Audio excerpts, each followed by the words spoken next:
Pues el protocolo que mis atletas y yo realizamos es el RAM, que significa, bueno, es la R de subir temperatura, ¿vale? Aumentar temperatura corporal, la A es de activar, activación, la M de movilizar y la P es potenciación. Entonces, la primera fase, aumentamos temperatura con 5 minutos de sombra, por ejemplo, a baja intensidad, vamos subiendo la intensidad poco a poco. La A de activación, cogemos entre 3 y 5 ejercicios, principalmente de estabilidad de core, o algún ejercicio que te ayude a activar alguna zona muscular que en este caso en tu deporte de combate se vea muy implicada, esto va a variar, depende del contexto, y realizas un par de repeticiones, simplemente como activación, nada de llegar a la fatiga ni nada, ¿vale? Pocas repeticiones o poco tiempo, puede ser unos segundos en plancha, vas variando el tipo de plancha, plancha lateral, plancha frontal, metes un par de flexiones, ¿vale? Una sentadilla isométrica en pared, simplemente como activación. Sigo en la siguiente historia. Ok, como te comentaba, aquí pasamos a la fase de movilidad. Coges, por ejemplo, 2 ejercicios de movilidad de cadera, 2 ejercicios de movilidad de hombros y 2 ejercicios de movilidad torácica, ¿vale? Puedes coger entre 2 y 3 ejercicios de cada uno. Lógicamente va a depender también en función del atleta, en función de las demandas del deporte. Si es un deporte con más demandas de movilidad de cadera, pues quizás interesa más movilizar esa zona, ¿no? Por ejemplo, en el caso del taekwondo. Si es un deporte con más demandas de movilidad de hombro torácica, pues métele más caña a ese trabajo antes de salir a pelear. O en función de tus músculos o zonas más rezagadas que pues siempre notes más tensión, pues esas son las que habrían que priorizar antes de salir a pelear. Esto no te debe ocupar más de 10 minutos, ¿vale? Pero principalmente esos ejercicios son dinámicos, ¿vale? No son típicos ejercicios de movilidad donde estamos estirando o es más flexibilidad estática y estas cosas. No, son movimientos dinámicos, ¿vale? Con el objetivo de movilizar y activar. Y ya la última fase, que es la P de potenciación, puede dividirse en 2, potenciación general y específica. En general, pues ejercicios con el peso corporal porque estamos en el polideportivo, entonces pueden ser, por ejemplo, para tren superior flexiones con impulso, flexiones con palmada, y para tren inferior unos saltos con rodillas arriba, ¿vale? O saltos skater en lateral, ahí puedes hacer un montón de cosas diferentes, ¿vale? Siempre que sean trabajos más intensivos, es decir, trabajos a pocas repeticiones pero máxima intencionalidad. La idea es llegar al combate, salir a esa pelea con el sistema nervioso por las nubes, sin acumular nada de fatiga, ¿vale? Eso potenciación general, y cuando tenemos esa, pasamos a potenciación específica, que sería con nuestro entrenador o con la persona que pues esté aguantando, en este caso los PAUs, las manoplas, o esté con nosotros el día del combate, ¿vale? Entonces, ahí lo que yo más recomiendo es trabajo de manoplas para estimular esa velocidad de reacción y salir a la pelea al 200%. Después, en la parte de potenciación específica, aparte de realizar ese trabajo con manoplas, se pueden realizar también trabajos de PAO, o si hay un saco o algún escudo pues, que te aguante alguna persona, pues también se pueden realizar ahí técnicas a máxima potencia, ¿vale? A pocas repeticiones igual, o incluso algún asalto simulando lo que son los tiempos del combate. Por ejemplo, si vas a pelear a 3 minutos, hacer como mínimo un asalto de 3 minutos ya antes de la competición, ¿vale? ¿Para qué? Para salir realmente habiendo hecho un combate previo y que el primer combate real ya no tengas ese estrés a nivel mental y que ya tengas esa sensación de que ya has peleado, ya has sudado como tal y ya llevas un combate. ¿Por qué? Porque los que habéis peleado lo sabéis, que los que peleáis en un formato de competición con varias rondas, el primer combate siempre es el peor, ¿no? El que estás más tenso, estás más rígido. Entonces, esta puede ser una buena estrategia para llegar al primer combate con esa sensación. Luego, el tiempo antes de hacerlo va a depender de muchos factores y es difícil poder pautarlo bien porque ya sabes que muchas veces la competición es impredecible, no sabes cuánto tiempo te queda para pelear o hay un tiempo estimado pero resulta que después no es ese, se anticipa o se retrasa. Entonces muchas veces lo que nos pasa es que empezamos a calentar, nos volvemos a enfriar, volvemos a calentar y así constantemente, ¿no? Y al final es un cúmulo de fatiga muy grande y estás subiendo la temperatura de tu cuerpo, bajándola, así todo el rato. Entonces, yo lo que te recomiendo es que más o menos hagas todo este protocolo unos 45 minutos antes de salir a pelear, ¿vale? Si sabes más o menos la hora a la que vas a pelear. Entonces, la potenciación específica, por ejemplo, debería hacerse media horita antes de salir a pelear, ¿vale? Media horita, 20 minutos, así también te da tiempo suficiente a recuperarte y estar completamente fresco para afrontar esa primera pelea.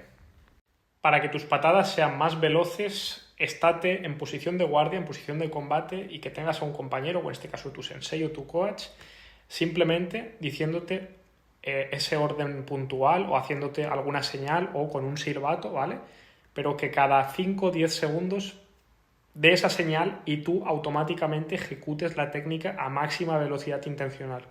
Esto, por ejemplo, durante 1 minuto, pero en total técnicas durante ese minuto harías solo 10 o incluso menos, ¿vale? O sea, tienen que ser pocas técnicas a máxima intencionalidad. Esto lo puedes hacer también solo, ¿vale? Pero si respondes a algún estímulo pues, visual o auditivo, también te va a obligar a mejorar esa velocidad de reacción, ¿vale? Entonces puedes hacerlo así, puedes hacerlo tú solo por tu cuenta, en sombra o en saco, y hacer pocas técnicas, pero la técnica que hagas que sea realmente con esa visualización plena de que estás noqueando, que la estás ejecutando con éxito, y por eso tiene que ser rápido. Aparte de ese trabajo específico, que al final es el que tienes que priorizar para que una técnica realmente te salga con más soltura, te salga más rápida, lo puedes complementar con trabajo de pliometría, que esto lo puedes hacer al principio de cualquier sesión, incluso sesiones técnicas, sesiones de resistencia, o preferiblemente en sesiones de fuerza como el primer bloque de ejercicios que vas a hacer en esta sesión. Ejercicios de pliometría para mejorar la velocidad en las patadas van a ser saltos, ¿vale? En diferentes planos de movimiento. Saltos verticales, saltos horizontales, desplazamientos en corto también, ¿vale? Pliometría más extensiva también puede ir bien, pero que básicamente lo combines y todo tenga un orden con sentido para que realmente pues, estemos mejorando esta capacidad física y no estés mejorando la resistencia, por ejemplo, ¿vale? Necesitamos mejorar esa fuerza reactiva, esa fuerza rápida. Entonces, tienes que saber cómo hacerlo y si tienes aquí alguna dudita, me puedes hablar por privado y le damos caña. Para resistir los golpes en Kyokushin, lo primero, mediante la práctica del sparring ya estarás haciendo este tipo de trabajo porque estarás familiarizándote en este caso con los golpes, mejorando tu respiración que tienes en el combate de cara al hecho de encajar el golpe, ¿vale? Que esto es súper importante también.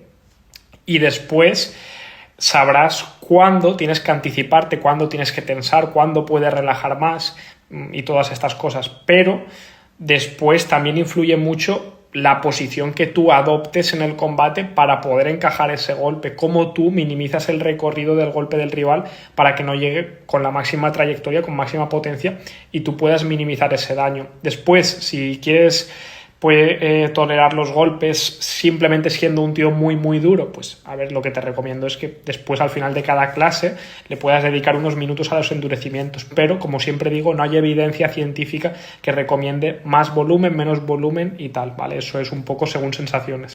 Luego, aparte de la forma específica, que al final es la más importante, ¿no? El hecho de exponerte a esos golpes, lo que puedes hacer es, fuera de temporada, sobre todo en Kyokushin, interesa mucho más que en otros deportes de striking, es que hagas una fase de hipertrofia, ¿vale? Donde el objetivo sea aumentar la masa muscular, ¿vale? ¿Por qué? Ya sabes que en Kyokushin el combate es muy, muy cuerpo a cuerpo, nos golpeamos sin ningún tipo de protección y hay muchos golpes que son al hombro, son a los brazos, son al pecho, entonces aumentar el tamaño de estas zonas puede llegar a ser interesante para que el golpe, pues, en este caso, no impacte directamente con el hueso o cueste más llegar en este caso al hueso y tengamos esa masa muscular que nos proteja de lesiones y que también nos proteja en parte de estos golpes. Alternativas a saltar a la cuerda puede ser cualquier salto extensivo, ¿vale? Saltos de bajo impacto en cualquier dirección, hacia adelante, hacia detrás, hacia los lados, en rotación, cambiando los ángulos, etcétera, etcétera. Va a ser mejor que la comba. ¿Por qué? Porque en la comba tú estás pendiente del movimiento de la comba, que vale, también tiene su cabida, tiene sus beneficios. De hecho, subí un vídeo en YouTube sobre esto, pero es mejor los saltos extensivos. ¿Por qué? Porque la capacidad de progresar en esos mismos saltos es mucho mayor y porque el estímulo que vas a tener, si lo que buscas, por ejemplo, es mejorar esa velocidad de desplazamiento, también va a ser mejor. Por supuesto, o sea, y no solo yo, muchísimas personas lo habrán hecho. Entonces, ahí no hay ningún problema. Si piensas que no puedes compaginar tu carrera como luchador, si ya estás compitiendo como entiendo que dices, a un gran nivel, no a nivel internacional, o que eres deportista de élite, y piensas que no lo puedes compaginar con estudios o con trabajos, al final es porque realmente no te estás organizando como tienes que organizarte. Está claro que hay prioridades y que muchas veces en la balanza deberás priorizar algunas semanas una u otra, que es lo que yo hacía. Yo había meses que estaba enfocado a lo mejor en una competición y los estudios, pues, no es que los dejara de lado, pero quizás los apartaba un poquito y el siguiente mes quizás compensaba al revés, ¿no? Pero al final es cuestión de prioridades, saberte organizar, calendarizar todas tus acciones y ya está, y ser una persona comprometida que vaya con todo. Pues la diferencia principal entre los puñetazos de un combate de boxeo y de Kyokushin es la distancia, ¿no? Al final el boxeador saca golpes con mucha distancia, con mucho recorrido, también teniendo en cuenta que no puede cometer tantos errores como un peleador de Kyokushin, es para que me entendáis. En Kyokushin, al no haber esos golpes a la cara, tú puedes ir con la guardia baja, ¿no? Entre comillas, o puedes, entre comillas, despistarte o estar con la guardia baja, sobre todo en distancia corta. ¿Por qué? Porque como no te pueden pegar con el puño, va a ser difícil que te cacen arriba con la pierna, a menos que el rival tenga mucha pierna o te saque una rodilla, que puede ser perfectamente, pero es más difícil, ¿no? Entonces, básicamente la distancia de los puñetazos, el golpe de boxeo va a llegar con más potencia de golpeo por la distancia, el golpe de Kyokushin tenemos que ser capaces, en este caso yo, pues de sacar potencia desde un corto recorrido. Ejercicios para ser más rápido y explosivo y no ser tan tronco. Pues a ver, partiendo de la base, si te sientes tan tronco, quizás el problema no es la explosividad y la rapidez, igual el problema es de la movilidad que tú tengas, porque a lo mejor tienes esas limitaciones a nivel articular, careces de esos grados de libertad a la hora de hacer un puñetazo, una patada, y por eso te sientes tronco. Entonces, quizás tu prioridad tiene que estar en el trabajo de movilidad, porque al final eso es la base para poder ejercer más potencia o más velocidad, ¿vale? La movilidad es la base, al final. Movilidad es fuerza también, ¿eh? Es sinónimo de fuerza. Trabajada de otra forma, pero al final es la base, ¿vale? Es la base del movimiento. Para saber correr tienes que saber andar, ¿no? Entonces esto es lo mismo. Para saber aplicar fuerza, primero tienes que saber moverte en ese contexto predeterminado. Entonces habría que verlo. Había dicho en pocas palabras y al final voy a hacer 2 historias para contestarte o 3.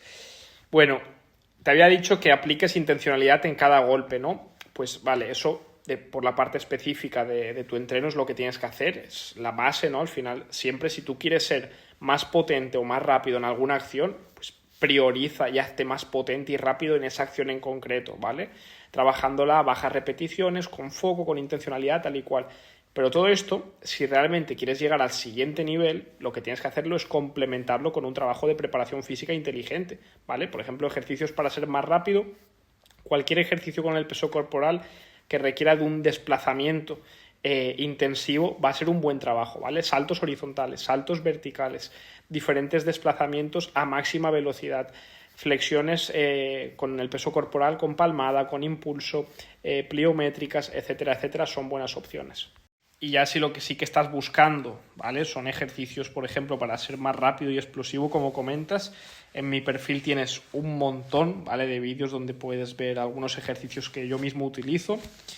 Pero así en pocas palabras, lo que yo haría sería, lo primero, si te sientes tronco, que te refieres a que estás lento, a que te sientes pesado, ¿no? Pues quizás es porque nunca entrenas tu deporte con intencionalidad. Simplemente haces por hacer, haces saco por hacer o sigues las instrucciones de tu profesor, pero ya está. No hay como tal una intención detrás de cada ejercicio. Entonces, ese es el fallo número 1, que tenéis muchos, y es que no estáis haciendo las técnicas con intencionalidad y con visualización plena de cada técnica que hagas es un caos, literal. Entonces, créetelo, visualízalo, intégralo y ejecuta cuando vayas a hacer una técnica al saco o al pao o cuando estés haciendo sombra, que realmente sea con la conciencia plena. Pues mi final, no sé a qué te refieres exactamente, si a nivel competitivo, a nivel de proyección de los proyectos que tengo en mente, ¿no? Pero a nivel competitivo, hasta que el cuerpo aguante. O sea, me gustaría retirarme habiendo hecho todo lo que tenía en mente desde pequeño, todos esos campeonatos, habiendo ganado todo lo que pueda, ¿no? Y con el objetivo que voy a conseguirlo, no tengo ninguna duda, de estar rankeado como el mejor peso pesado del mundo, en este caso en Karate Kyokushin. Para este año me propuse el objetivo de estar entre los 10 primeros. En enero saldrán los rankings, a ver cómo estoy, pero uno de los objetivos que tengo en mente es, me da igual tardar 5, 10 que 15 años, pero tengo que llegar a estar rankeado como el número 1 y eso lo voy a conseguir y lo vais a ver. Estoy súper convencido y quiero daros fe en ese aspecto. Y después en otras áreas de la vida, pues la verdad que este último año he materializado muchísimas cosas que siempre había escrito, no había hecho mis afirmaciones y este año lo he conseguido muchas de ellas. Entonces es seguir poniéndome objetivos. Sé que no he hecho ni el 10% de todo lo que puedo llegar a conseguir, en parte por vuestra ayuda, ¿no? Porque al final vosotros sois el motor en este caso de mi proyecto. Entonces, uno de los objetivos que sí que me gustaría alcanzar sería tener la comunidad más grande de toda habla hispana sobre preparación física en deportes de combate, impactar a cientos de miles de luchadores, ¿no? Por ejemplo, con el canal de YouTube llegar a los 100.000 suscriptores, impactar cada vez, como digo, a más luchadores y en un futuro poder tener un gimnasio de referencia en el campo de la preparación física, el campo de la fuerza y el acondicionamiento para deportes de combate. Y esta pregunta es muy buena por eso, ¿no? Porque nadie sabemos dónde vamos a terminar. Podemos tener una idea, una proyección, podemos tener nuestras metas fijadas y hacer todo lo posible para ello, pero al final siempre hay un factor azar y por eso tenemos que tener adaptabilidad en esta vida, porque no sabemos lo que nos va a pasar mañana. Imagínate que tengo una lesión y tengo que dejar de pelear, pues no pasa nada, lo haría. Encontraría otro propósito, en este caso que también lo tengo, que es preparar a luchadores, ¿no? Y quizás, quién sabe, a lo mejor pues me dedicaría a la enseñanza en el aspecto del Kyokushin y con mis limitaciones si tengo una lesión grave, pero ya está.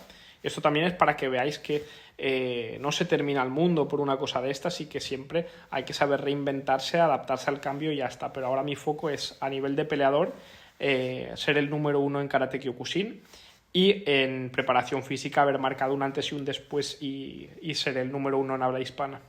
¿Cuántas veces haces sombra y sobre cuántos rounds a la semana? Vale, es una pregunta súper abierta, ¿vale? Lo primero, partiendo de la base, nosotros podríamos entrenar todos los días. Eso quiero que lo entendáis. Que siempre se dice que está mal, que hay que dejar días de descanso, yo soy el primero que lo dice, ¿no? Pero, ojo, tú, si realmente sabes pautar los entrenamientos y las dosis efectivas de cada entrenamiento, tú puedes entrenar todos los días. Al igual que tú caminas todos los días, ¿no? Pues podrías entrenar, aunque sean 10, 15, 20 minutos, podríamos hacerlo. Entonces, partiendo de esa base, se podría hacer todos los días, ¿vale? Se podría hacer todos los días sombra y los rounds van a depender del estímulo que estés buscando a nivel energético, ¿vale? Si estás buscando, por ejemplo, priorizar más esa energía de corta duración, esa energía de larga duración, con hits más extensivos o más intensivos, entonces vamos a verlo en la siguiente historia y te digo cómo lo estoy haciendo yo actualmente.